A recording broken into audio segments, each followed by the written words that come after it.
ليه لا يا حمادي؟ الزوج مش لازم يعاون مراته؟ اسكت انت. حاضر. ها، وعملت ايه يا علي يا ابني؟ بعت القميص للمكواجي عشان يغسله بمعرفته. جاتك خيبة، طالع خايب لابوك. ليه لا يا حماتي؟ انت عارفة ان الزوجة لها حقوق شرعية ولا ايه؟ اسكت انت. حاضر. ما هو الحق عليك يا علي، ما انتش عارف تمشيها. الزوجة لازم تغسل وتطبخ وتكنس. الله، ليه؟ هي أسيرة ولا جارية يا حماتي؟ قلنا اسكت انت. لا اسكت ازاي بقى؟ ما انت زودتيها قوي يا حماتي. مش عارفة حضرتك ان الحاجات دي كانت زمان ايام اليغمة؟ دلوقتي احنا بقينا في العصر الحديث، والزوج لازم يعاون مراته في شؤون البيت.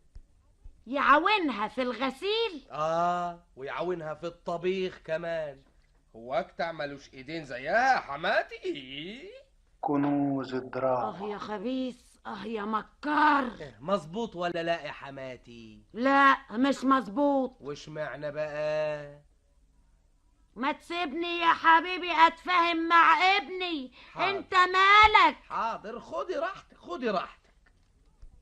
الزوجة يا ابني عبارة عن حتة قماش رجالي.